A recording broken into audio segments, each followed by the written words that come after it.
Music, as an art form, is essentially playful. We say you play the piano. You don't work the piano. Why? Music differs from, say, travel. When you travel, you are trying to get somewhere. And of course, we, because being a very compulsive and purposive culture, are busy getting everywhere faster and faster and faster till we eliminate the distance between places. I mean, with the modern jet travel, you can arrive almost instantaneously. What happens as a result of that is that the two ends of your journey become the same place. So you eliminate the distance and you eliminate the journey. Because the fun of the journey is to travel, not to obliterate travel. So then,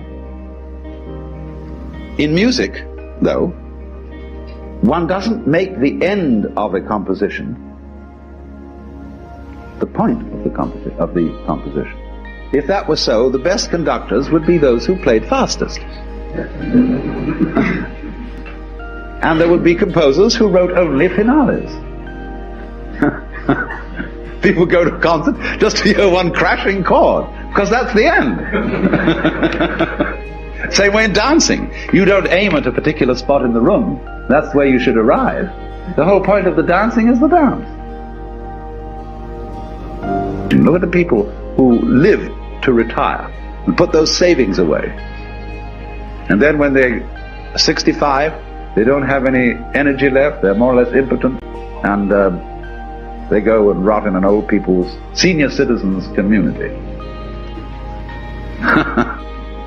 Because we've simply cheated ourselves the whole way down the line. We thought of life by analogy with a journey, with a pilgrimage, which had a serious purpose at the end, and the thing was to get to that end, success or whatever it is, or maybe heaven after you're dead. But we missed the point the whole way along. It was a musical thing, and you were supposed to sing or to dance while the music was being played.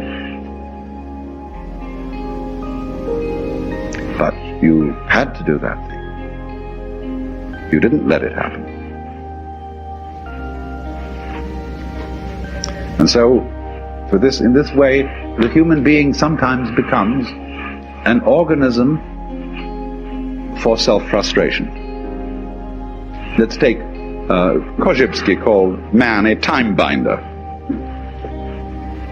That means that he's the animal peculiarly aware of the time sequence. And as a result of this is able to do some very remarkable things. He can predict. He studies what's happened in the past, and he says the chances are so-and-so of that happening again. So he predicts. Well, this is very useful to be able to predict, because that has survival value. But at the same time, it creates anxiety. You pay for this increased survival ability involved in prediction by knowing that in the end you won't succeed. They're all going to fall apart by one way or another. It might happen tomorrow, it might happen 50 years from now. But it all comes apart in the end. And people get worried about that. They get anxious. So what they gained on the roundabout, they lost on the swings.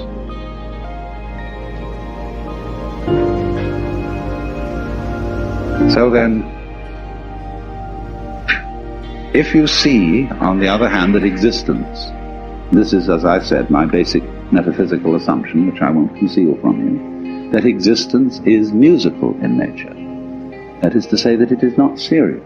It is the play of all kinds of patterns.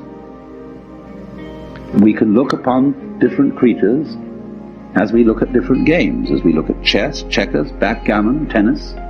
There's the tree game, the beetle game, the grass game. Or you can look at them as you look at different styles of music, mazurkas, waltzes, sonata, etc., etc., all down the line. There are all these different things doing their stuff. And we're doing that.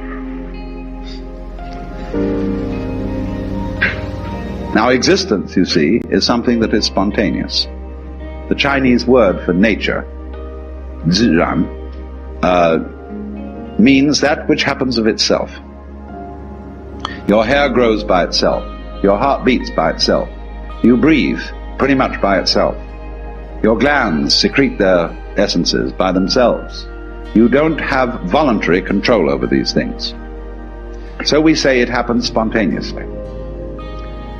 So when you go to sleep and you try to go to sleep, you interfere with the spontaneous process of going to sleep. Try to breathe, real hard, and you find you get balled up in your breathing. So, if you're going to be human, you just have to trust yourself to have bowel movements and go to sleep and digest your food. Of course, if something goes seriously wrong and you need a surgeon, that's another matter. But by and large, the healthy human being doesn't, right from the start of life, need surgical interference. And he lets it happen by itself. So with the whole picture, that is fundamental to it. You've got to let go and let it happen. Because if you don't, you're going to be all clutched up. You're going to be constantly trying to do what can happen healthily only if you don't try.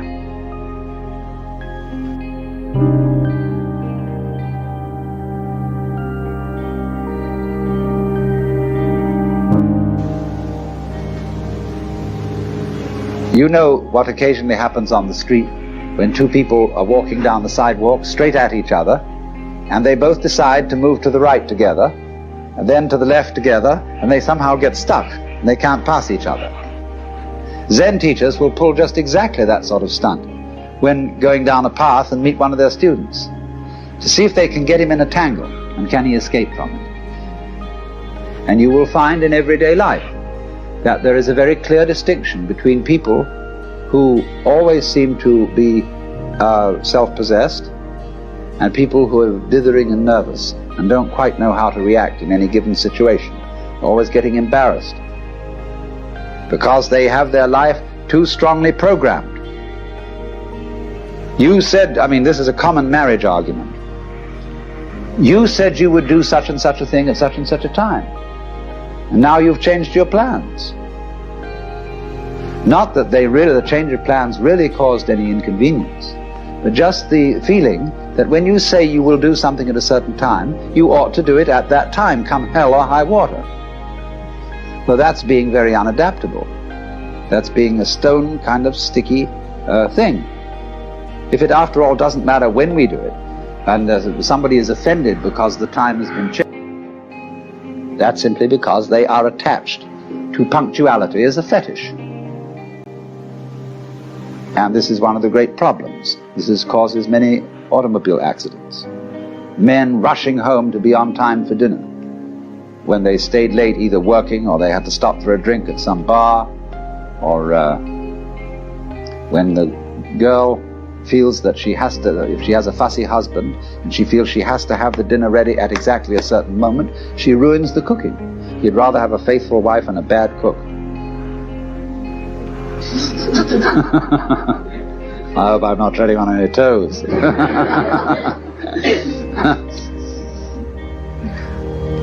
So, you see, we spend an awful lot of energy trying to make our lives fit images of what life is or should be, which they could never possibly fit.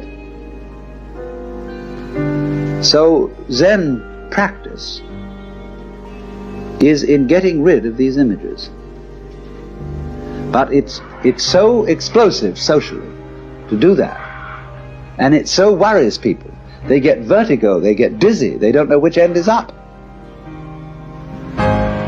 There was a very interesting dinner party once where a Zen master was present, and there was a geisha girl who served so beautifully and had such style that he suspected she must have some Zen training. And after a while, when she paused to fill his sake cup, he bowed to her and said, "I'd like to give you a present." And she said, "I would be most honored." And he took the iron chopsticks that are used for the hibachi, the charcoal brazier, moving the charcoal around. He picked up a piece of red-hot charcoal and gave it to her.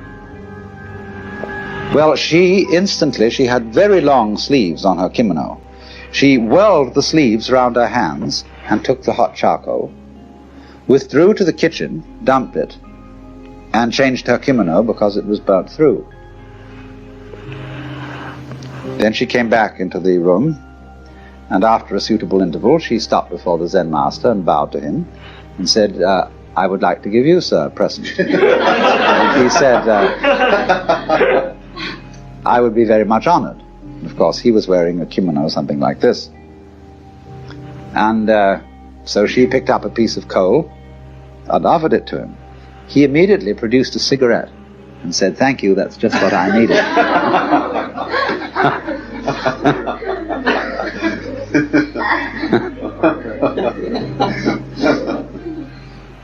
Now, you know, in the same way that we have this in our culture, certain people who are comedians,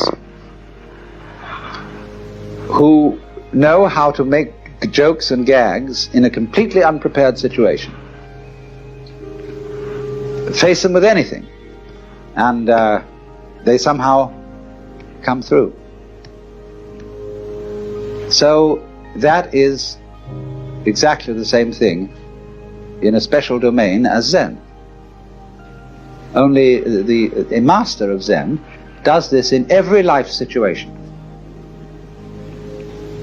But the important thing is to be able to do this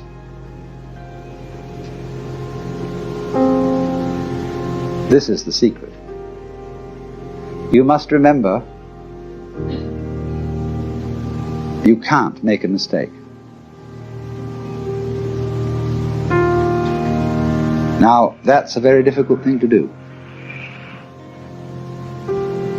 because from childhood up, we have had to conform to a certain social game. And if you're going to conform to this game, you can make mistakes, or not make mistakes. And so, this thing has gone into us all the time. You must do the right thing. There's certain conduct appropriate here, there's certain conduct appropriate there. And that sticks in us, and gives us a double self all our lives long, because we never grow up. Now, I only say, if that game begins to bore you, and it begins to trouble you and give you ulcers and all kinds of things, then you raise the problem of getting out of it. And therefore you start to become interested in things like Zen. That is simply a symptom of your growing in a certain direction, where you are tired of playing a certain kind of game. You are as naturally flowing in another direction as if a tree were putting out a new branch. So because you say, oh well, we people are interested in higher things, you see, that depends still on the differentiation of rank between the superior and the inferior people. But when you begin to see through that and grow out of that, you don't think anymore of this superior and inferior classification. You don't think we are spiritual people who attend to higher things as distinct from these morons who are only interested in beer and television. This is simply our particular form of life. Like there are crabs, and there are spiders, and there are sharks, and there are sparrows, and so on. But remember, in the process of growth, the oak is not better than the acorn. Because what does it do? It produces acorns. Or you could say, just like I sometimes love to say, that a chicken is one egg's way of becoming others. So an oak is an acorn's way of becoming other acorns. Where is the point of superiority? The first verse of that poem I just quoted, first verse is, in the landscape of spring there is nothing superior and nothing inferior. The flowering branches are naturally some short, some long. Yesterday afternoon, I was discussing the plausibility of two essential features of the philosophy of illusion. The question that we have to decide whether to take life seriously or not. That is to say, whether the plot is comic or tragic. And if it's tragic, you see, must we say that it's ultimately tragic? And the question of who are you? And are we to say that I myself, right down at root, am just a little kind of jerk of some kind that really has nothing to do with this cosmos, but just arises in it and is here on sufferance for a short period, and then absolutely nothing follows, you see?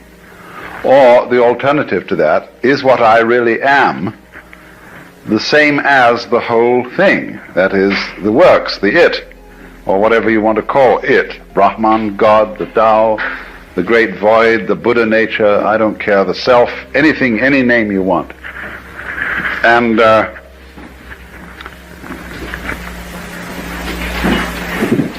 whereas that attitude, you can look at it from various points of view in judging it. You can say it's wishful thinking.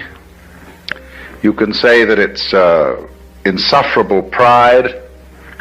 But the point of the matter is, as I tried to show, any other way of looking at things is kind of schizoid.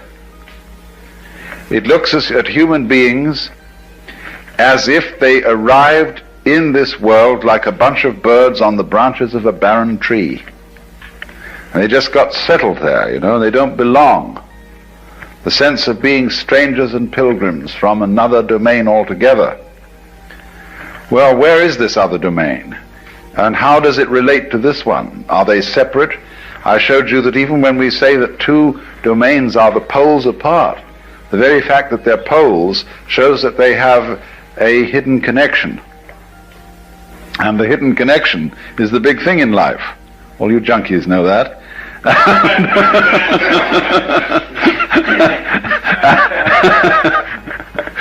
And so, in other words, we get a pattern of organization that is radial rather than an assemblage, as if the universe were really a multiverse. A lot of things that got collected together out of the infinite wastes of space and sort of began to maunder around each other. Whereas the other pattern, which is so much more sensible, is central and radial. And I showed you how the crystals and the stars and the octopuses and even the human beings are all radial structures.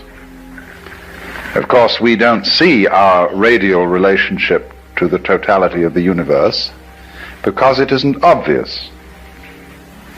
It's obvious that a tree is an arm of the earth reaching up and waving at the sky, and a mountain is another kind of radiation from the earth, and so is a leg from a body, and hair and things like that. But what makes human beings, as the highest of the mammals, so conscious of being independent is that they are topologically an enclosed surface, you see, which wanders around independently of the ground. What we don't notice is that we are not independent of the ground at all, that wandering around is something that is entirely related to there being some ground. In other words, when you run up a hill, the hill also runs you up it. The hill rises and lifts you as you run, you see? And if you understand that, you don't take a hostile attitude to mountains and hills. You're grateful to them for lifting you up so high in the air, because that's presumably why you went up, that the thing was high. It was lifted up. You wanted to be lifted up. It lifted you up. You had to cooperate, of course. I always like the illustration that I've used before, perhaps you haven't heard it, of the thistledown. The thistledown, too, comes moving through the sky.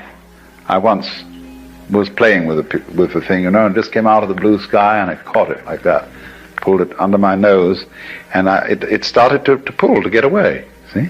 It looks as if it were a butterfly or something that pulls away when you catch it by the leg. And I thought, oh no, of course, that's not the thistledown, it's the wind. Well, which was it? You know, in a famous debate that was settled by the sixth patriarch of Zen, there were two monks arguing when a flag was flapping in the wind whether it was the wind or the flag that was moving. And he said, it's neither, it's the mind. And so in a way the same thing was true about the thistledown. The mind is the moving thing, because which point of view will you take? Which attitude of mind will you take towards this? Is it the wind moving the thistledown? Or is it the thistledown that is moving itself with the wind? After all, when you see a sailing boat, and there's a man in the sailing boat, who is moving the boat? Is it the wind moving the boat? Or is it the man moving the boat because he was smart enough to put up a sail? Much smarter way of getting around than rowing. You don't have to work. It's intelligence, you see, the mind that moves the boat. And so in the same way I thought, you know, this thistledown has some kind of intelligence. It's radial, it's organized, it's beautiful, and it's used that to sail itself with the wind, to enable itself to pull like a little organism playing with the wind. And so in just the same way, each one of us uses the universe to get around, and the universe uses us to play with and to make games and patterns and to do its stuff. So because we seem to be disconnected and entirely sealed within our skin, that is a very deceptive thing, because the skin is not really the boundary of man. You'll notice that in various periods of art, human beings have been shaped in different ways, and have been more or less transparent at some times, at other times opaque, and sometimes the emphasis has been on the state of mind which this human being is in. At other times the emphasis is on the bodily conformations and so on. In the work of painters today, one sees images that at first sight one doesn't recognize as being human. There was an exhibition at the Museum of Modern Art in New York some years ago called The New Image of Man. And these things didn't look like human beings at all. Some of them did, but that's because what does a human being look like? That depends on your point of view.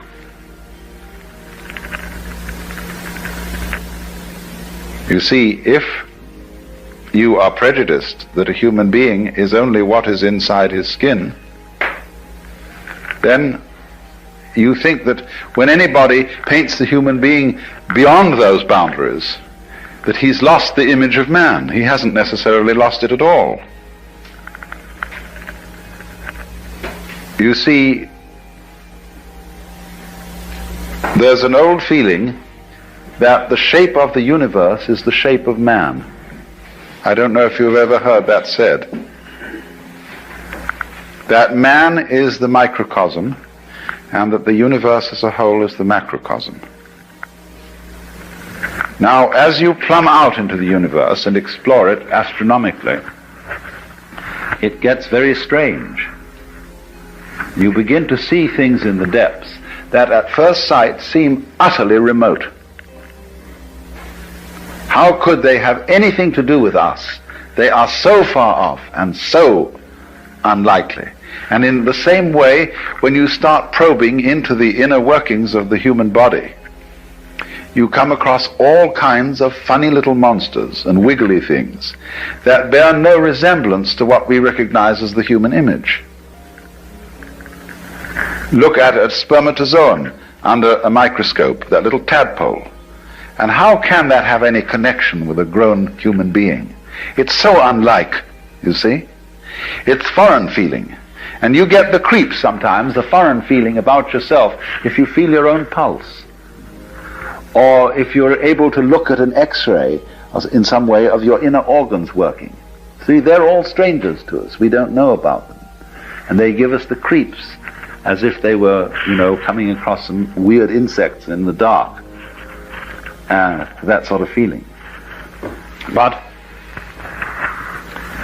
what we we'll always find out in the end, you see. When we meet the very strange thing, and we look into the distant reaches of space, there will one day be the dawning recognition, that's me. Why, that's me. And the whole game of the universe, you see, is to appear as strange to itself as it possibly can. That's how one keeps variety going. That's how one keeps wonder going, and all kinds of exciting developments. How different can you get? In the beginning, the Lord said, get lost, to himself, you see. So, we shall find, for example, that space that you see all around you and containing you. And you can feel space in many ways. Space is not only something that comes through the eyes. The movement of your arms, if with closed eyes, if for a blind person, is his way of knowing space. And you can hear space audibly. Lots of sounds appear to be in restricted spaces or ample spaces. And silence that goes with sound corresponds to space. And even St. Thomas Aquinas, that old Catholic theologian, said that good derives its virtue from evil, just as it is the silent pause that gives sweetness to the chant. So, but space, you see, that seems to contain, space is one's mind. This was common sense to people living in the early Renaissance, for example, at the time of Dante. There are many references in Dante's poetry to the identity of mind and space. And likewise in a 8th century text in China, the Sutra of the Sixth Patriarch, he likens the nature of mind to the nature of space. He says, just as space contains all the sun and the moon and the stars and the people and the mountains and the forests, so the nature of mind, the nature of consciousness, the nature of oneself contains all these things. So you see that if you think that way, you have an image of man that is global, that is very different from the image in which man is defined as bounded by his skin. That's a prejudice. We think now, for example, I have my own private thoughts. Well, nobody has private thoughts. Because one thinks in images and words, and these words and images are derived from the whole thought structure of the society in which you live.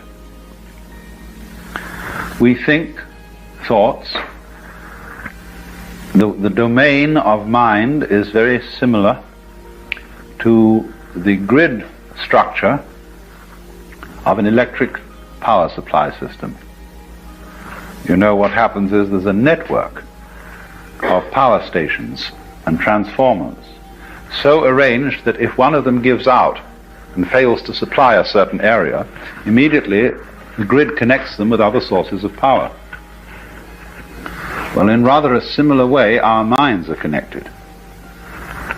Let's take one very obvious example of it. What Northrop Frye calls the order of words. The order of words is all existing literature. Both rhetoric, what is spoken, of course, and what is written down. Now, it's his theory that as a scholar of literature and the history of literature, he can take any piece of writing of a reasonable length and tell you when it was written. Because everything that is written and said is inescapably related to the whole order of words. And it's amazing what little things you might not notice would give you away. Because he can say, well, obviously he has read this, thinking, say, of a particular novelist or poet. So it must come after the date when that novel was published. But he couldn't possibly use an expression like that to say, for example, that it was a capital day. he would never use that expression living, say, in contemporary 20th century America. That's a Victorianism, or it's an Edwardian way of talking. And so by all sorts of little clues like that, the scholar can pin down a piece of writing to when it was written, you see? That is because every individual piece of writing is a function of all writing that's being done. Well, now that's a very specific and almost crude illustration of something that's going on in a far more complicated way than that. It isn't only all writing, all thinking is being done in relation to the total order of thought. And in a still more subtle way, all living is being done in relation to the total order of life, to what de Chardin calls the biosphere, and it goes way beyond that, because of the vast interplay of what we now call gravitational and electrical fields, which embrace everything that there is. That is why the ancients, when a person was born, cast his horoscope. That was a map of the universe at the time of that person's birth. And therefore it was a drawing of his soul. Because the soul is not inside the body. The body is inside the soul. The soul, your soul, is the whole universe as it is focused upon your organism. Now, of course, astrology is a very primitive science, and it interpreted the influence of the universe upon the individual in very crude ways, and it works mostly by good guesswork on the part of the astrologer. If you know how to tell fortunes at a fair, you will find out a great deal about how all these predictive psychic sciences work, because the client invariably gives himself away.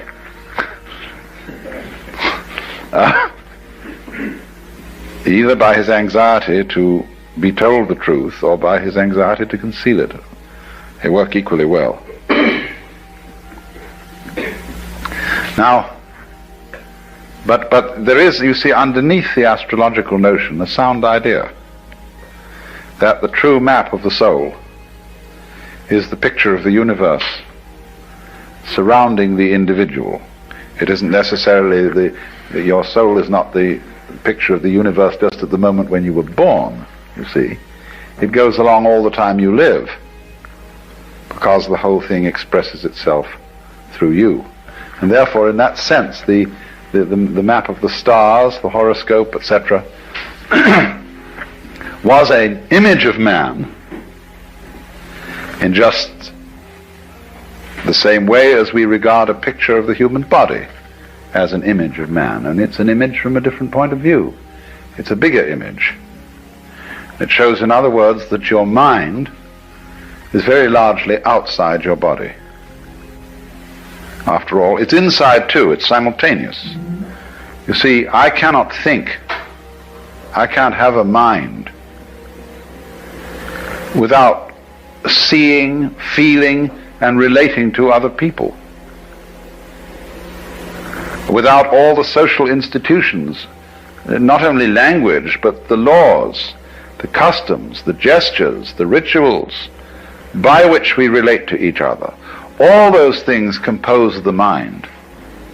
For the mind is a huge network of relationships and interconnections at a high level of sensitivity. Mind and matter are, of course, polar. They go together. They're two ways of thinking about the same thing, or shall we say two dimensions of the same thing, just like length and breadth, or just, shall we say, like shape and color. You see, nobody ever saw a shape that wasn't colored. Nobody ever saw a color that wasn't shaped. And yet we can see there's a very clear difference between color and shape. But they always go together, they're always found together. Well, it's the same sort of relationship between mind and matter. And the difficulty that people have in trying to reduce one to the other, and saying, well, the world is only material, or saying, on the other hand, that it's only mental, is the same difference you would have in trying to reduce all shapes to colors, or all colors to shapes. And shape and color are made for each other, like a marriage made in heaven. They go together so perfectly, and yet stay so marvelously different. That's why the Buddhists say, difference is identity. Identity is difference. It sounds goofy, but it makes a great deal of sense, because what it's saying is a relational thing. That you don't know what identity is unless you know what difference is, and you don't know what difference is unless you know what identity is. That relationship between so-called opposites is called in the Chinese technical Taoist vocabulary mutual arising. So they say to be and not to be arise mutually. High and low are mutually posited. Long and short are mutually delineated, and so on.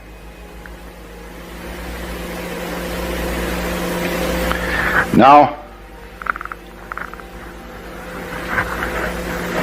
what we see then is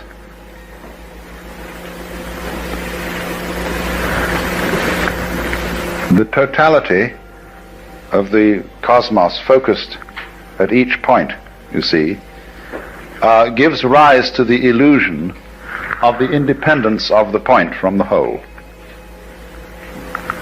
Just as the human being, by virtue of having an enclosed epidermis, and to be able to walk instead of having to be rooted to the ground, presents the illusion of being separate.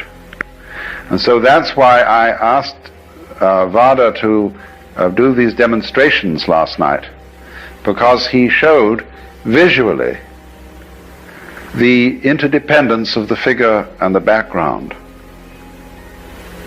and how the two play together, how you can switch from paying attention to one to paying attention to the other, and in each case it's significant.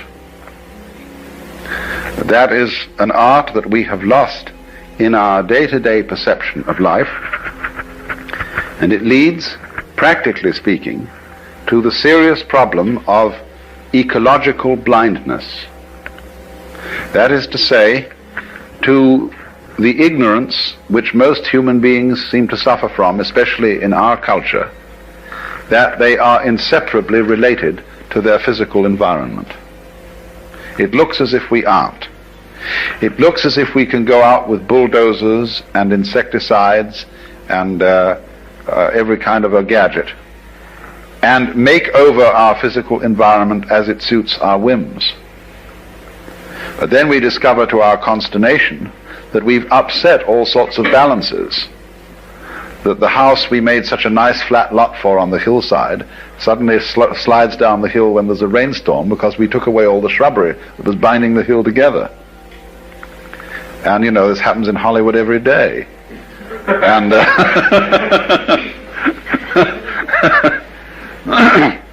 and nobody ever seems to learn.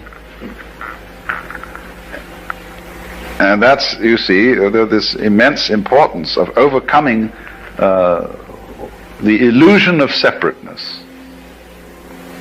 But people are afraid of that because they think it's communistic. They think that the grand style, the great thing about Western civilization, is its stress on individual personality and its value. And that we have created the ideal of personal integrity. That is to say that the most important thing in the world is the individual. All collectivities, corporations, states, and so on, exist as servants of the individual. And if they get in his way and they interfere with his private enterprise, whatever that may be, it's a bad thing. Man, the individual, is the crown of creation from this point of view. And therefore, when anybody suggests that individual man is not what you thought was an individual, but is in some way united with, grounded in the totality, then if you're this kind of rugged individualist, you mix up your vocabulary and you call the totality the collective. Now, the collective and the totality are two completely different things. The idea of collectivism is based on individualism. It's the idea that the society of mankind and the physical environment beyond it is a collection with nothing of the kind. That's the idea of cosmic flotsam and jetsam that all floated together into a collection. And that's the obverse of individualism. You know, American individualism is the same philosophy as Marxist collectivism, seen from the other side, because they're both based on the same erroneous sensation of individuality. Now, what people don't understand is that a complex and interesting personality is not a matter of being isolated. It's a matter of being deeply connected with and aware of one's relationship to the whole surrounding cosmos. Let's suppose that I'm preparing to make a date with some lady, and she's such an individualist that her thoughts are only occupied with herself. She never thinks about anything that isn't herself. Well, she's an awful bore. She has nothing to say. She's not interested in any books, in any landscapes, in any works of art, in any literature, in any other people. She's a total bore. But the more, on the other hand, she would be interested in all those things that are supposed to be not herself, the more of a colorful personality she becomes. So the rule is to get away, you see, from these ideas of the individual as finding his individuality and uniqueness through independence, but rather finding his individuality and uniqueness through being related. Because you see, that's what makes it. Look at the word relation from another point of view when we talk about our friends and relations. Supposing I come across some individual who I can't make out what kind of a thing he is. I can't make out where he came from. His accent isn't American, it isn't British. It isn't particularly Middle Western, it certainly doesn't have the overtones of New York or New England. He just talks flat.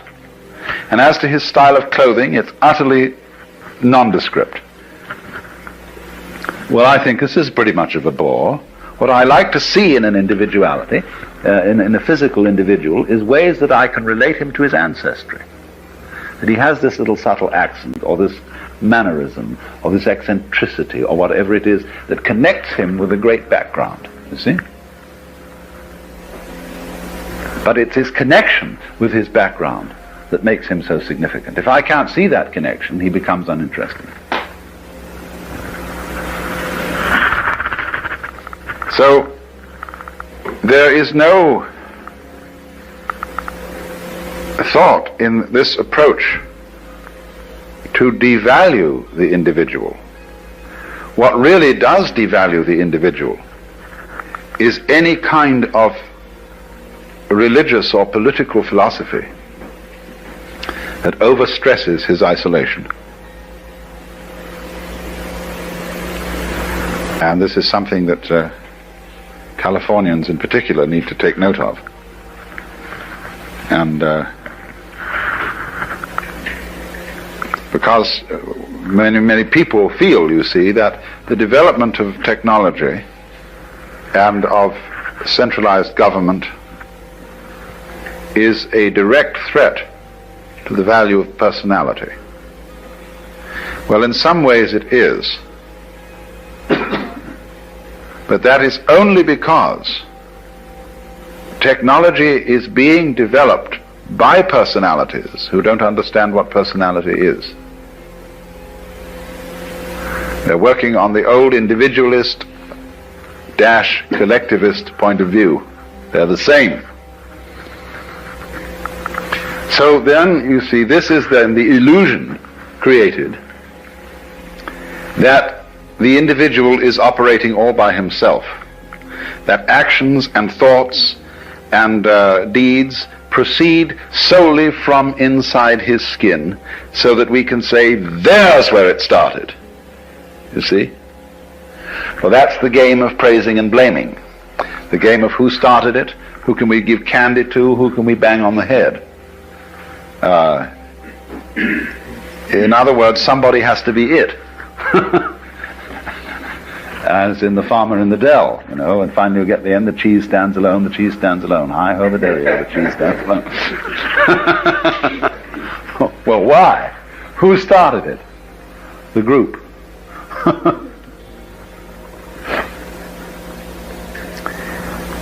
Well, another fear about this is that it absolves people of responsibility if they see through the illusion of separateness.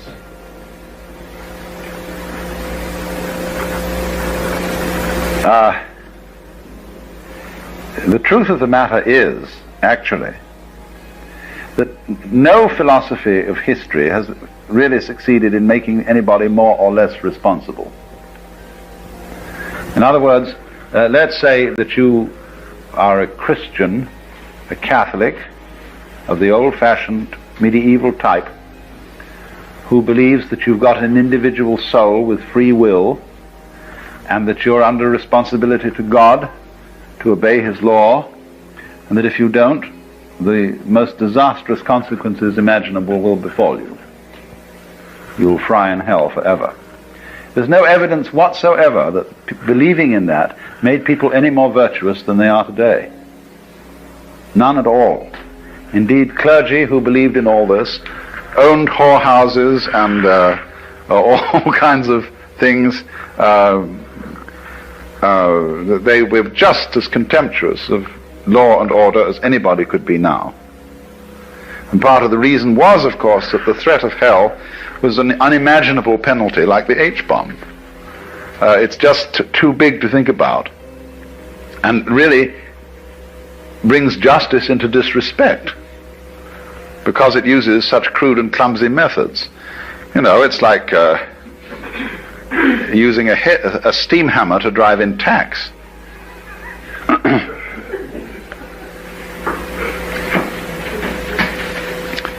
Responsibility is a thing like a nice face, which you either have or haven't.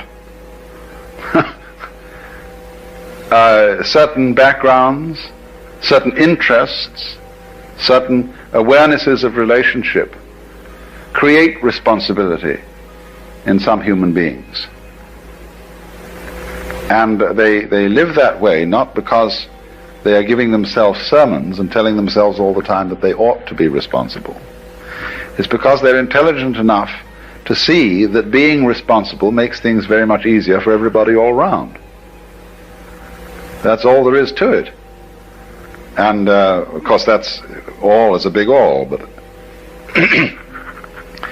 you won't, what I'm saying is, the people who are frightened that other people will abandon responsibility never did have any way of thinking that would guarantee that people would be responsible. There is no such guarantee. If there were, we should be automata.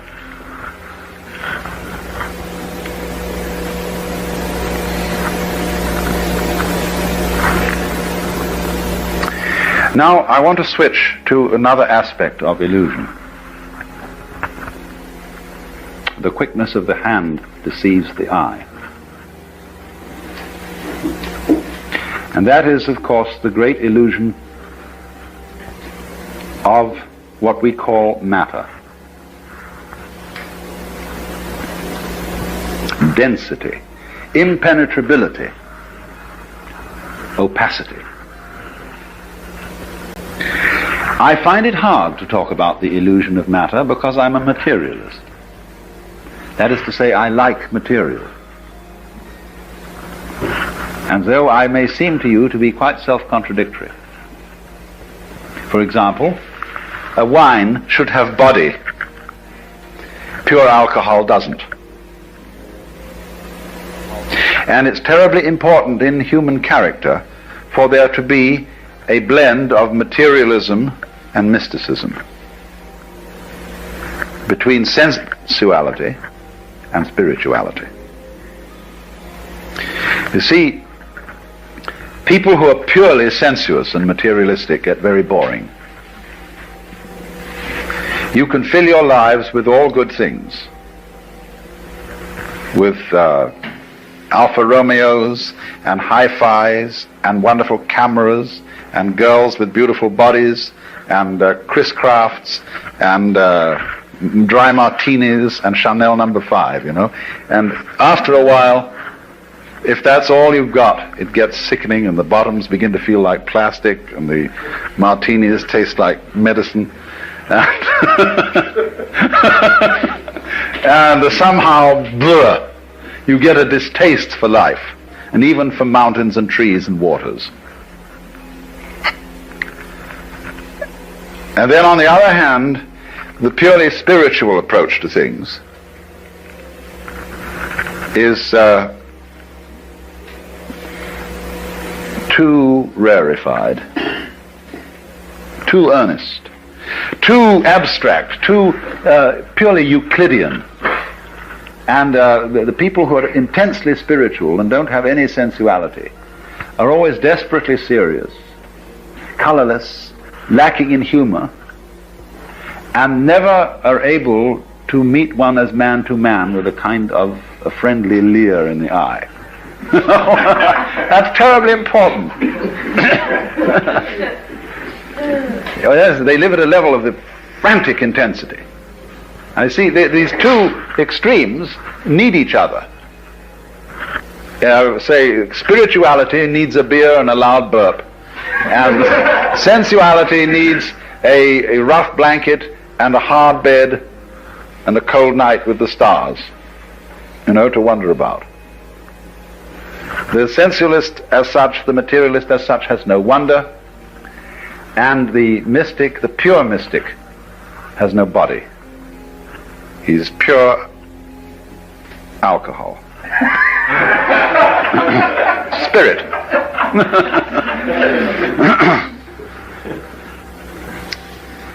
So,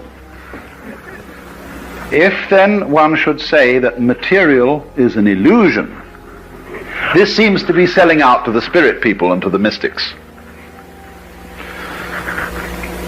And so Christian scientists are, generally speaking, as personalities, totally lacking in materialism. They're prissy and lacking in color, and their churches are very, very disagreeable.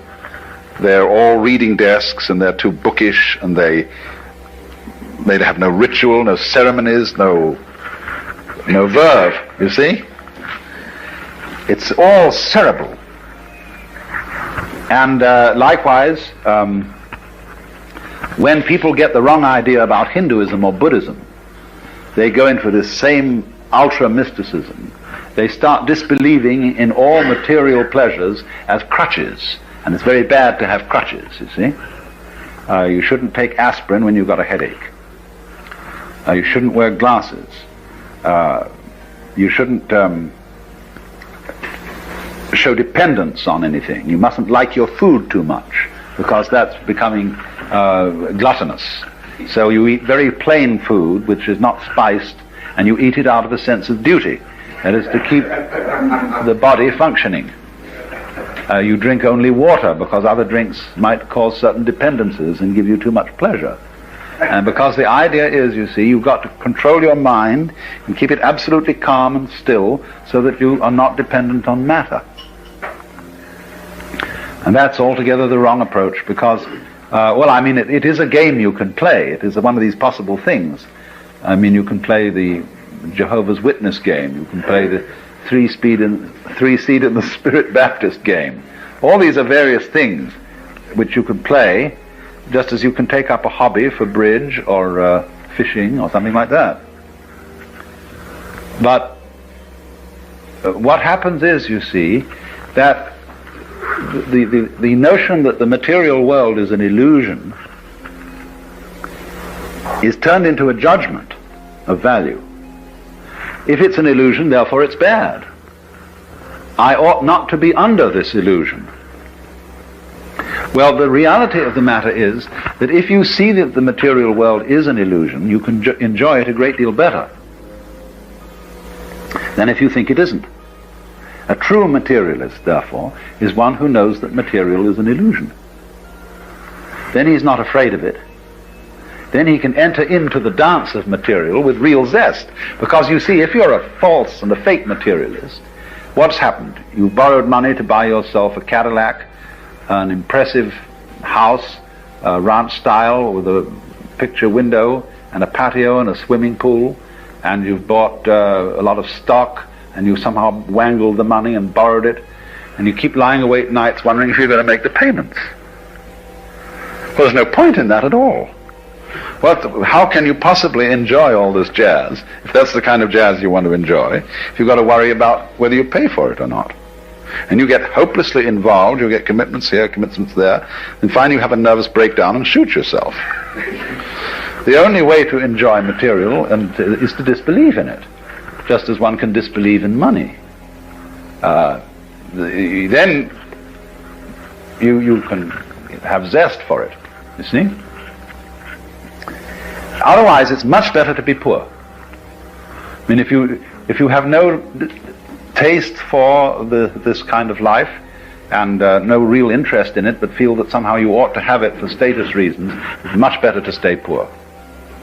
Not have any of that stuff at all. So,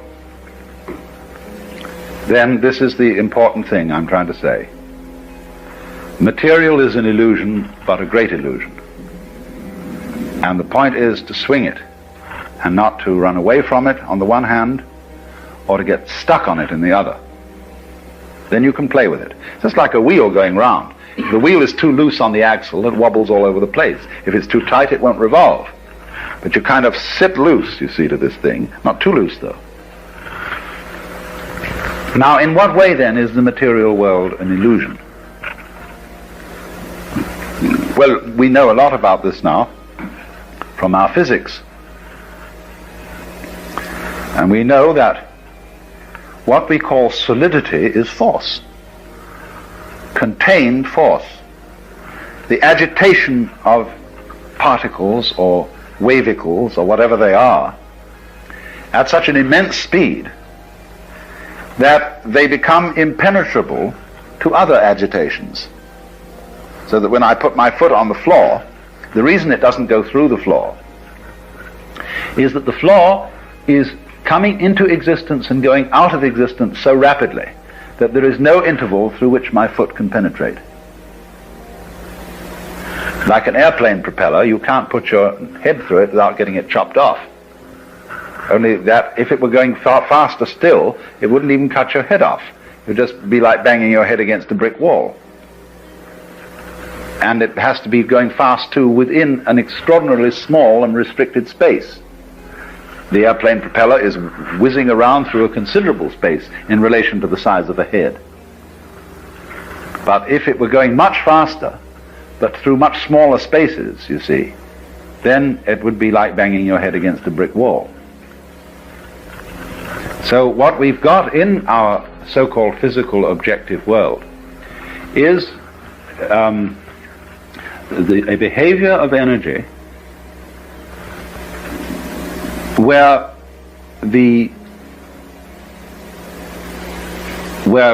matter arises from it through its behavior in restricted spaces.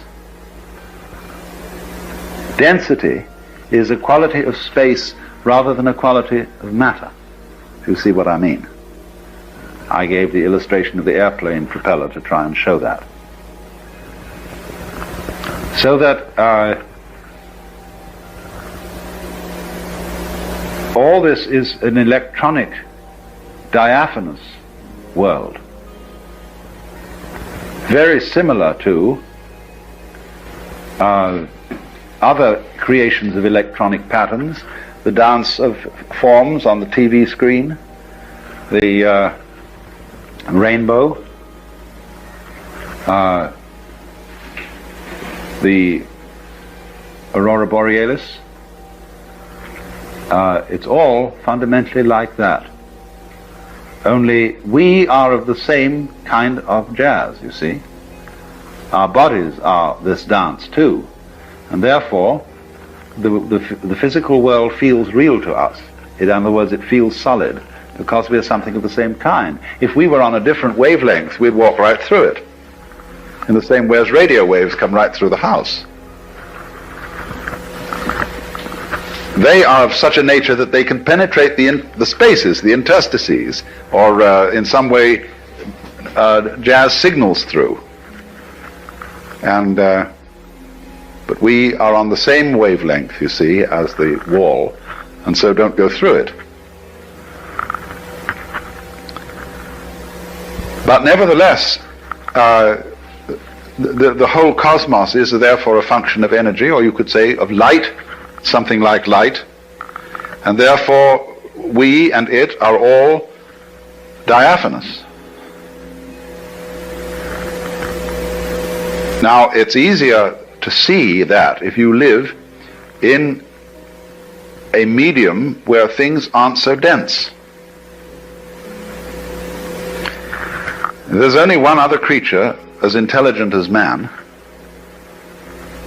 and this lives in a medium that is less dense, and this is the dolphin.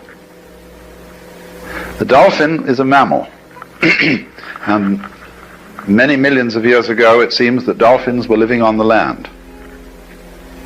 But they are very clever, and they decided that the land was no place to live, because getting food was difficult, and you had to lug yourself around, and there were many, many bad shows about the land. It had very curious changes of temperature. It became unspeakably cold and unspeakably hot, and you had, in fact, to work. Well, no sensible person ever works. I never work, I get paid for playing. And everybody should do that. That's the mark of an educated man, is that eventually he gets a job where he's paid for playing. And a worker, or a proletarian, isn't necessarily a poor man. There are lots of poor, a poor man like, say, Selig Morgenrath or Eric Barker around here, they're not proletarians. A proletarian is a person who is fettered to the process of work. That is to say, to doing chores every day that he really doesn't like and that aren't in the least interesting in order to go on living. So the dolphins decided this is ridiculous, this land existence, and they went back to the water. And it's pretty easy to fish, you see. There are plenty of fish in the water and things to eat. As we know, the ocean is the greatest food supply in the world. And when they'd eaten a few fish or whatever they need, they decided just to have a ball. So the dolphin can get abreast of a ship, get one of the wakes coming out on the side, can set its tail at an angle of 26 degrees, and be pushed along by the ship. And it's not going anywhere. There's no reason to go along there. As if it had to get to another part of the sea's pretty much the same all through.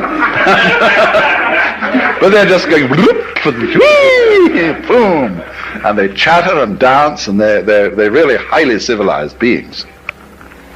And so please don't anybody ever kill dolphins or be unkind to dolphins, because they're exemplary, high-minded creatures. And we shall soon discover this. As soon as we can set up communication with them, they will tell us all about it, and we will then invent a new style of civilization based on frolic.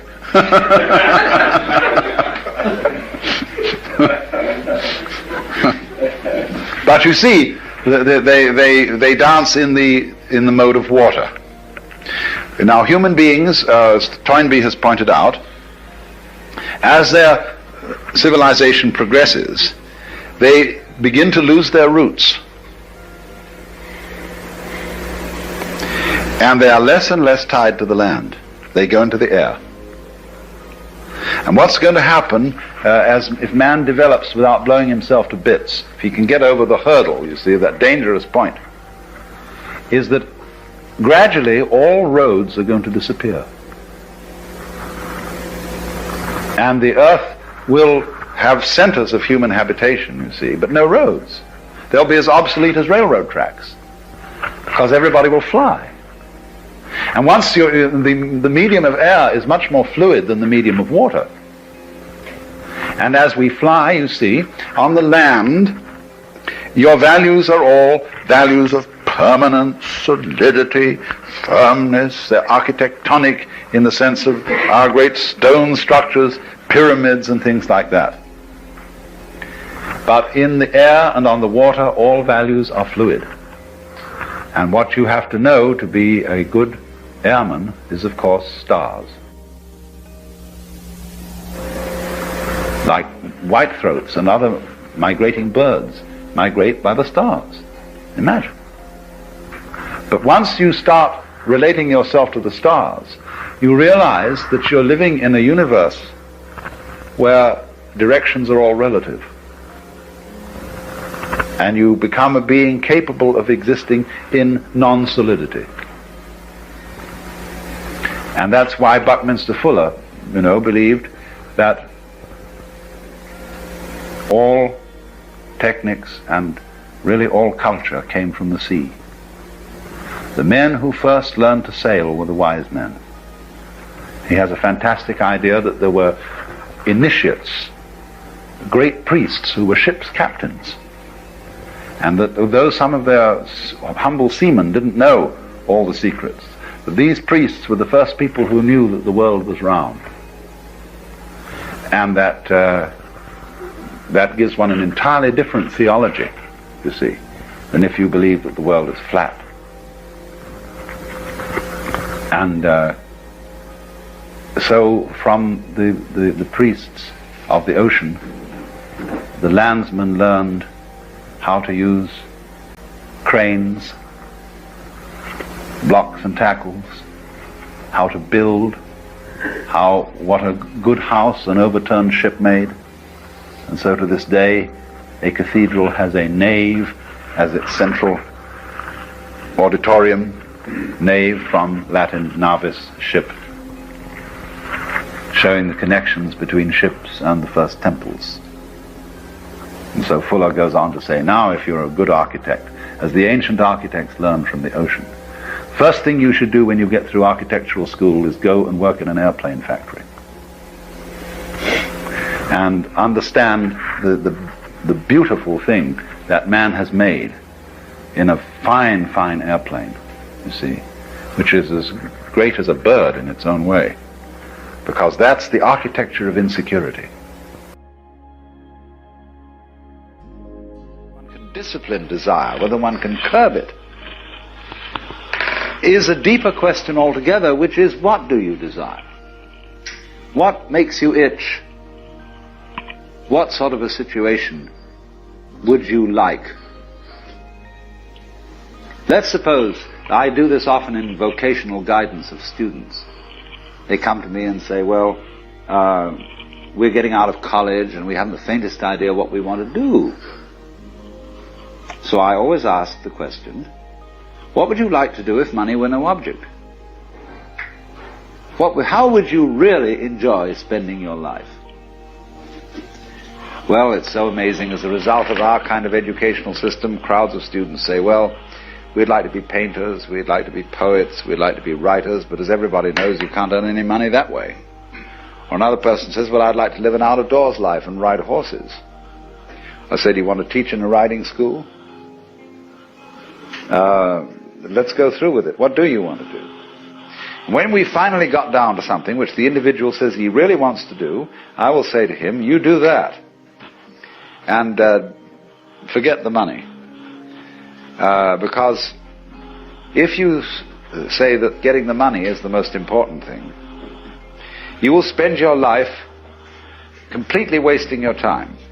You'll be doing things you don't like doing in order to go on living, that is, to go on doing things you don't like doing, which is stupid.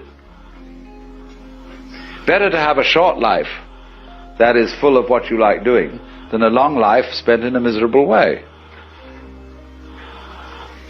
And after all, if you do really like what you're doing, it doesn't matter what it is, you can eventually turn it, you could eventually become a master of it. It's the only way to become a master of something, to be really with it. And then you'll be able to get a good fee for whatever it is. So don't worry too much. Somebody's interested in everything.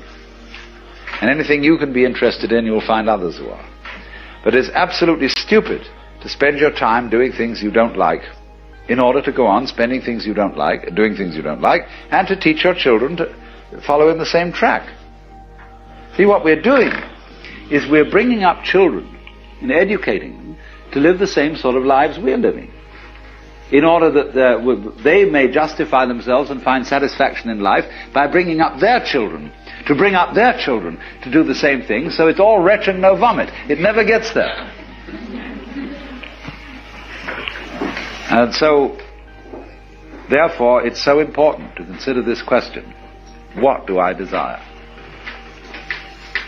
Well, when we answer that question in a naive way, we figure out that we want to desire, what we want is to control everything.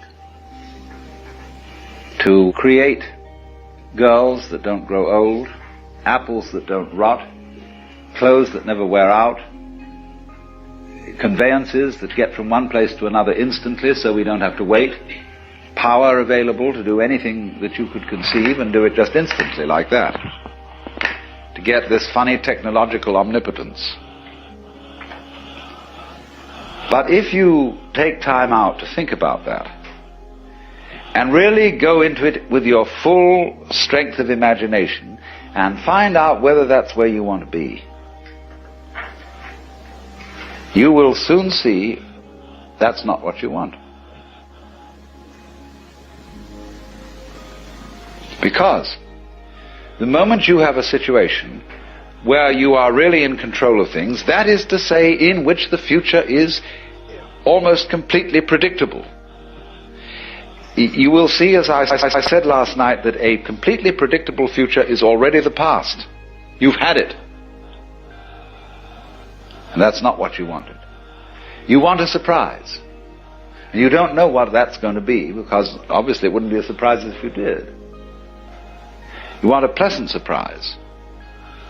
But like you say, what sort of a surprise would be pleasant? And you can't really answer that. Because you know, if there are to be such things as pleasant surprises, there must also be unpleasant surprises. There must be rude shocks. So you're like somebody taking one of those wishing well boxes, tubs, where you fish in and you bring out a package. And you don't know whether you've got a dead rat in it or a new camera. And that's the way, that seems to be the thing that really excites people. But quite certainly there comes out of this inquiry a feeling of real disillusionment with the ideal of power. To be in power, to be in control, is not something that any sensible person wants. Imagine the situation of Big Brother. Mr. J. Edgar Hoover, Heinrich Himmler, to be glued day and night to a highly defended office with telephones, television screens, watching, peeking, spying on everyone and anything, getting all this information together. Why? You could never leave the office. I mean, the character, I suppose, like J. Edgar Hoover, goes home in the evening, and but when he's back home, there are guards sitting outside the door. There's that hotline telephone going to something. He's always having to be in control. And he can't take any time off. He can't go for a walk in the park with a friend, or go innocently to the movies, or sit down and just relax and have an undistracted party in the baths at Big Sur. Here, what a pauper this guy is. Completely deprived. Because he wants to be in control, because he wants power. People are frustrated in love. If you're jilted, there's a natural tendency in a human being to seek power as a substitute. And that's a very negative thing. It's like having a bad temper. To seek power after you're frustrated in love, you should try and get back on the love beam. Because nobody wants power. Now you may say that's shirking responsibility. That if you were a really responsible person, you would go out for power and try to use power to the best possible advantage, for the benefit of all. All right, what would be the benefit of all? Ask them. What do you want me to do with this power? I'm dictator. What would you like me to do? Well, nobody knows, because they haven't thought it through. They think of all sorts of short-range things, and they are largely conflicting and confusing, because they're not well thought out. But again, when it finally comes down to it, nobody wants to be God. Now then, when Oriental philosophy and religion was first introduced to the Western world, it was introduced under the auspices of people who were fascinated with power. It was introduced in the latter part of the 19th century, when we had heard all about evolution and how the human race was going on to ever greater heights, and we would eventually develop Superman, according to Nietzsche or G.B. Shaw and H.G. Wells. Remember all that early fantasy of where evolution would lead through the development of technology. And so at this time, people like H.P. Blavatsky were talking about the mysterious wisdom of the East. And they phrased it, they commended it to us in a technological spirit. That there was psychic technology.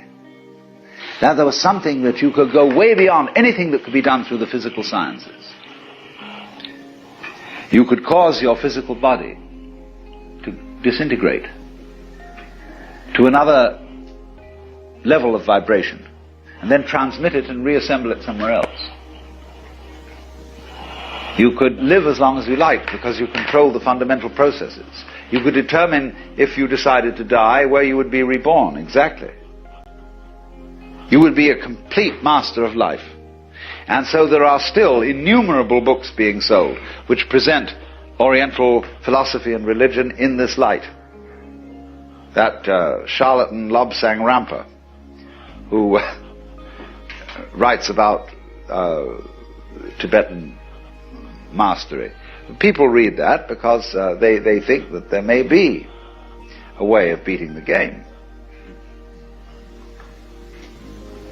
So therefore, the wise men of Asia were represented through this kind of propaganda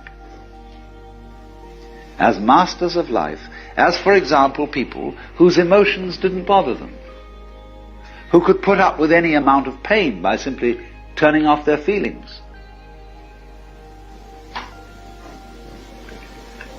who could foretell the future, who could read your thoughts, and who were above all kinds of ordinary human frailty. Well, when I first met Buddhist priests, Zen masters, swamis, all these wise men from the East, one of the first things that impressed itself upon me was that they were perfectly ordinary human beings.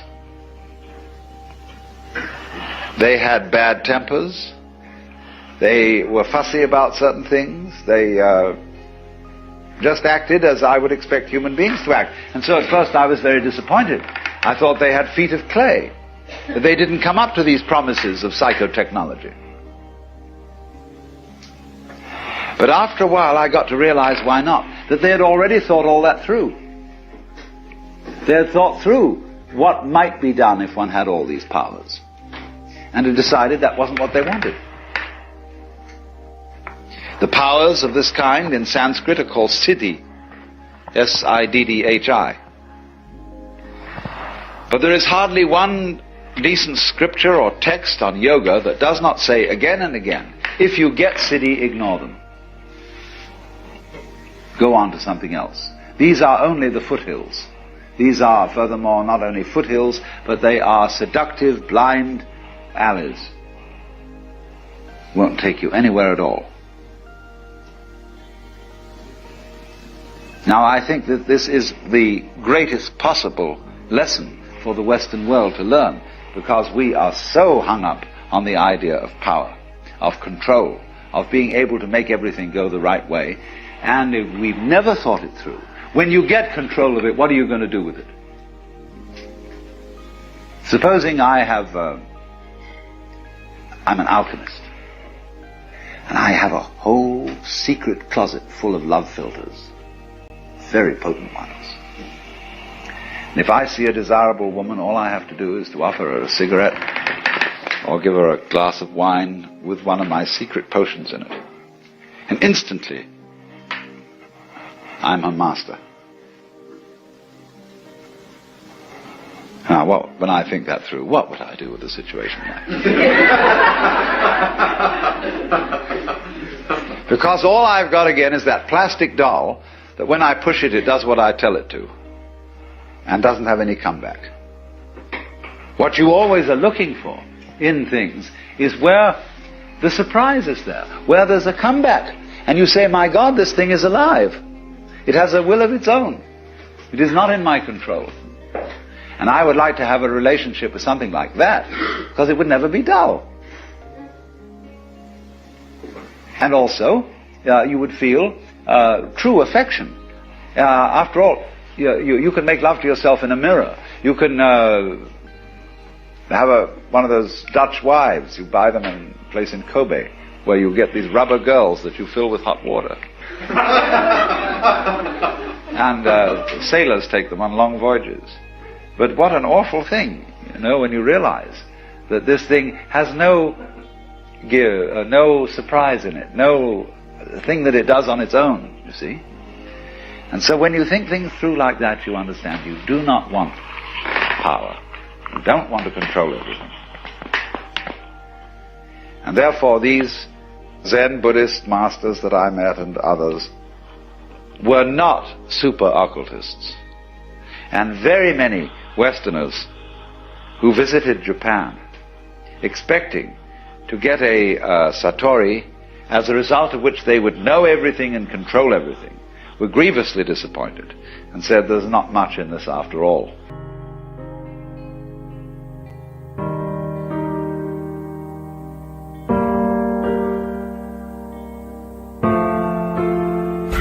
So then, in the metaphysical sphere, the mystic is the one who feels that everything that happens is in some way harmonious, is in some way right, is in some way an integral part of the universe. Now, when we transplant or translate that into the moral sphere, the sphere of human conduct, the equivalent is this: there are no wrong feelings.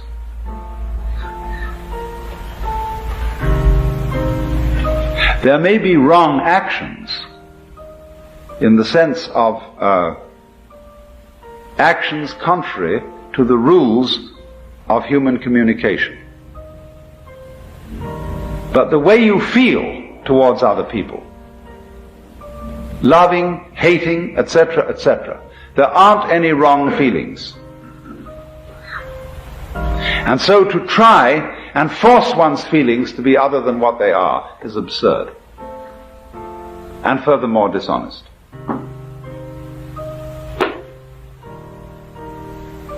But you see, the idea that there are no wrong feelings is an immensely threatening idea to people who are afraid to feel in any case.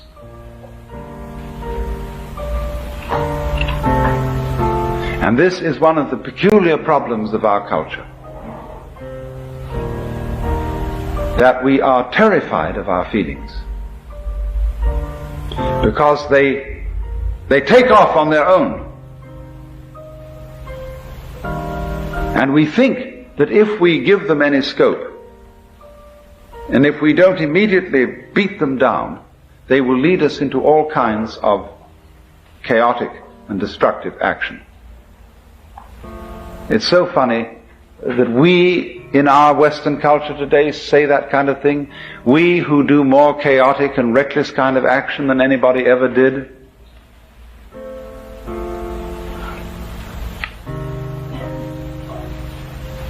But if, for a change, we would allow our feelings and look upon their comings and goings as something as beautiful and as natural and necessary as changes in the weather, the going of night and day, and of the four seasons, we would be at peace with ourselves.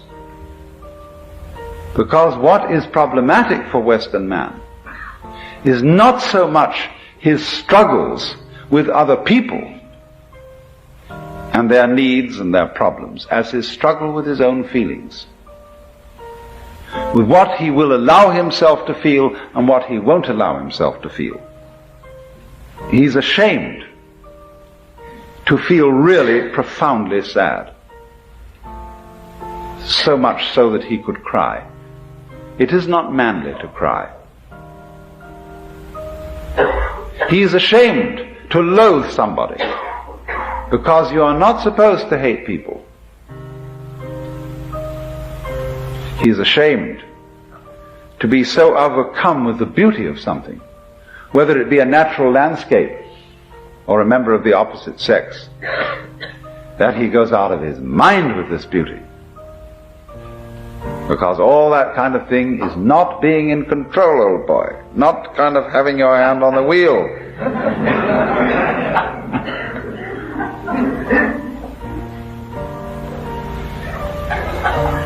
But it is because, you see, we don't go with that we are not in control. That we try to pretend that our inner life is different.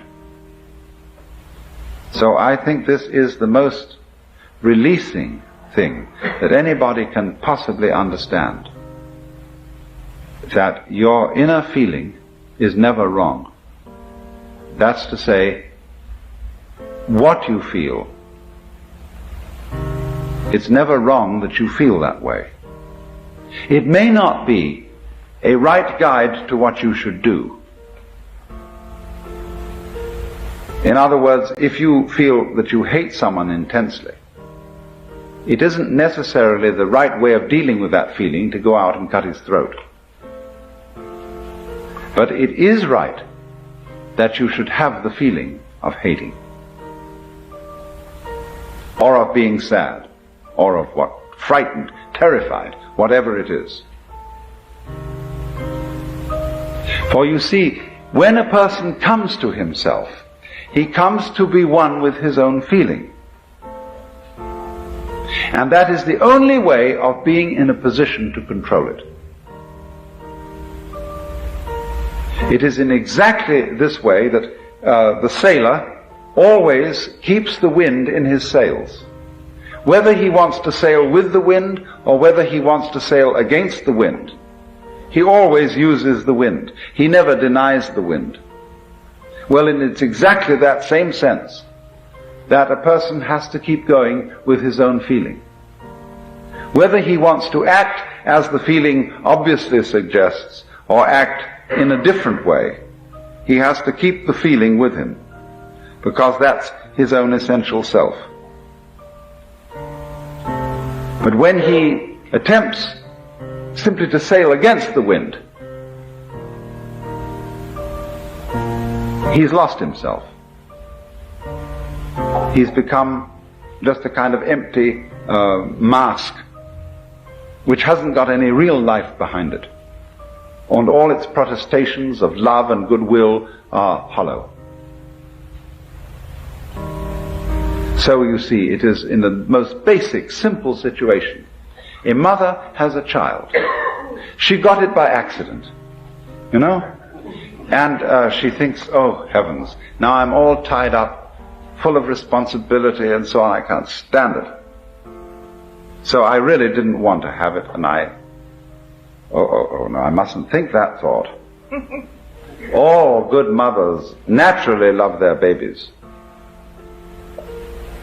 And so when she gets the baby, she says, "Darling, I love you, but her milk is sour."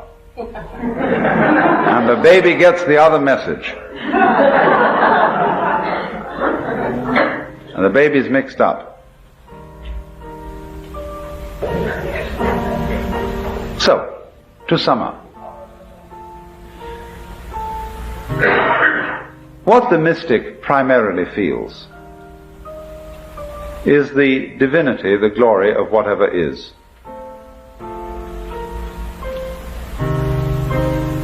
And when we apply that to the moral sphere, what is what one feels genuinely. And this must always be admitted, always allowed. It doesn't mean to say, let me emphasize this, it doesn't mean that we always are therefore compelled to act upon the basis of what we feel. That is to say, to kill the person we hate. Hatred does not necessarily lead to violence. It is unacknowledged hatred that leads to violence. Honest hatred can be expressed in much simpler ways. But the expression, the recognition, the acceptance of what is honestly felt is the moral equivalent of the vision that whatever exists is a manifestation of the divine.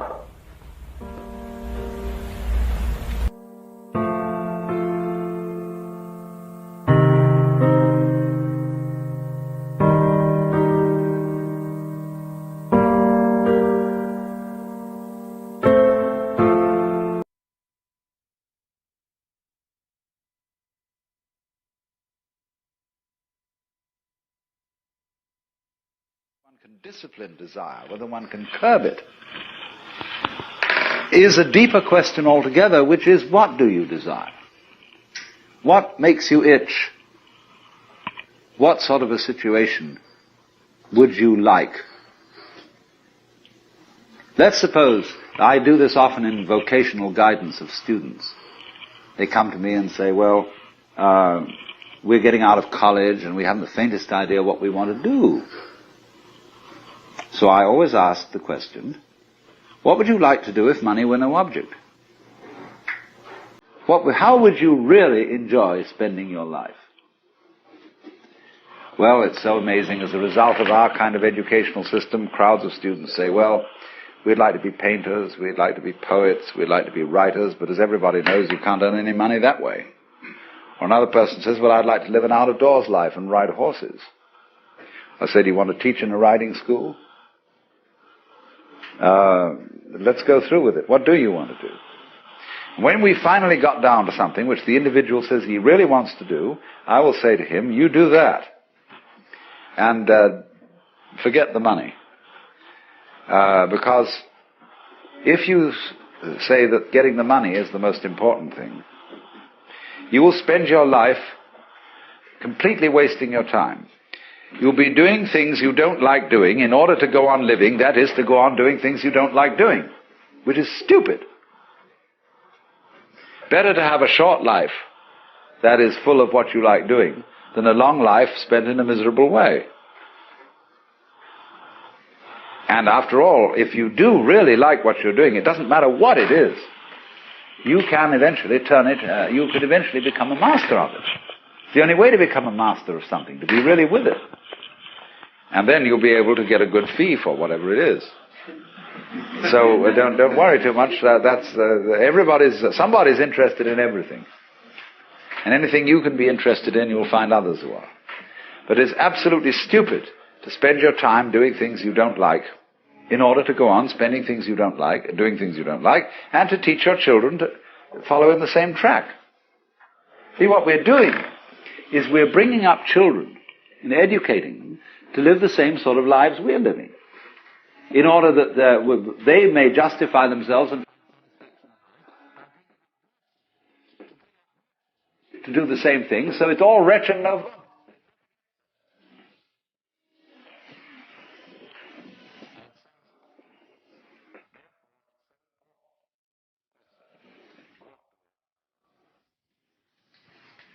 Well, when we answer that question in a naive way, we figure out that we want a desire, what we want is to control everything.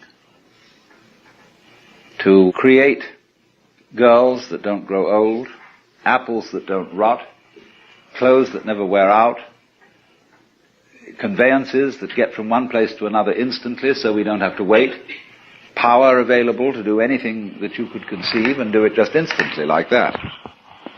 To get this funny technological omnipotence. But if you take time out to think about that, and really go into it with your full strength of imagination, and find out whether that's where you want to be, you will soon see that's not what you want. Because the moment you have a situation where you are really in control of things, that is to say, in which the future is almost completely predictable, you will see, as I said last night, that a completely predictable future is already the past. You've had it. And that's not what you wanted. You want a surprise. And you don't know what that's going to be, because obviously it wouldn't be a surprise if you did. You want a pleasant surprise. But like you say, what sort of a surprise would be pleasant? And you can't really answer that. Because you know, if there are to be such things as pleasant surprises, there must also be unpleasant surprises. There must be rude shocks. So you're like somebody taking one of those wishing well boxes, tubs, where you fish in and you bring out a package. And you don't know whether you've got a dead rat in it or a new camera. And that's the way, that seems to be the thing that really excites people. But quite certainly there comes out of this inquiry a feeling of real disillusionment with the ideal of power. To be in power, to be in control, is not something that any sensible person wants. Imagine the situation of Big Brother. Mr. J. Edgar Hoover, Heinrich Himmler, to be glued day and night to a highly defended office with telephones, television screens, watching, peeking, spying on everyone and anything, getting all this information together. Why? You could never leave the office. I mean, the character, I suppose, like J. Edgar Hoover, goes home in the evening, and but when he's back home, there are guards sitting outside the door. There's that hotline telephone going to something. He's always having to be in control. And he can't take any time off. He can't go for a walk in the park with a friend, or go innocently to the movies, or sit down and just relax and have an undistracted party in the baths at Big Sur. What a pauper this guy is. Completely deprived. Because he wants to be in control, because he wants power. People are frustrated in love. If you're jilted, there's a natural tendency in a human being to seek power as a substitute. And that's a very negative thing. It's like having a bad temper. To seek power after you're frustrated in love, you should try and get back on the love beam. Because nobody wants power. Now you may say that's shirking responsibility. That if you were a really responsible person, you would go out for power and try to use power to the best possible advantage, for the benefit of all. All right, what would be the benefit of all? Ask them. What do you want me to do with this power? I'm dictator. What would you like me to do? Well, nobody knows, because they haven't thought it through. They think of all sorts of short-range things. And they are largely conflicting and confusing because they're not well thought out. But again, when it finally comes down to it, nobody wants to be God. Now then, when Oriental philosophy and religion was first introduced to the Western world, it was introduced under the auspices of people who were fascinated with power. It was introduced in the latter part of the 19th century, when we had heard all about evolution and how the human race was going on to ever greater heights, and we would eventually develop Superman, according to Nietzsche or G.B. Shaw, and H.G. Wells. Remember all that early fantasy of where evolution would lead through the development of technology. And so at this time, people like H.P. Blavatsky were talking about the mysterious wisdom of the East. And they phrased it, they commended it to us in a technological spirit. That there was psychic technology. That there was something that you could go way beyond anything that could be done through the physical sciences. You could cause your physical body to disintegrate to another level of vibration, and then transmit it and reassemble it somewhere else. You could live as long as you liked because you control the fundamental processes. You could determine, if you decided to die, where you would be reborn, exactly. You would be a complete master of life. And so there are still innumerable books being sold which present Oriental philosophy and religion in this light. That charlatan Lobsang Rampa, who writes about Tibetan mastery. People read that because they think that there may be a way of beating the game. So therefore, the wise men of Asia were represented through this kind of propaganda as masters of life, as, for example, people whose emotions didn't bother them, who could put up with any amount of pain by simply turning off their feelings, who could foretell the future, who could read your thoughts, and who were above all kinds of ordinary human frailty. Well, when I first met Buddhist priests, Zen masters, swamis, all these wise men from the East, one of the first things that impressed itself upon me was that they were perfectly ordinary human beings. They had bad tempers. They were fussy about certain things. They just acted as I would expect human beings to act. And so at first I was very disappointed. I thought they had feet of clay, that they didn't come up to these promises of psychotechnology. But after a while I got to realize why not, that they had already thought all that through. They had thought through what might be done if one had all these powers, and had decided that wasn't what they wanted. The powers of this kind in Sanskrit are called siddhi, S-I-D-D-H-I. But there is hardly one decent scripture or text on yoga that does not say again and again, if you get siddhi, ignore them. Go on to something else. These are only the foothills. These are, furthermore, not only foothills, but they are seductive, blind alleys. Won't take you anywhere at all. Now, I think that this is the greatest possible lesson for the Western world to learn, because we are so hung up on the idea of power, of control, of being able to make everything go the right way, and if we've never thought it through. When you get control of it, what are you going to do with it? Supposing I'm an alchemist, and I have a whole secret closet full of love filters, very potent ones. And if I see a desirable woman, all I have to do is to offer her a cigarette or give her a glass of wine with one of my secret potions in it. And instantly, I'm her master. Now, when I think that through, what would I do with a situation like that?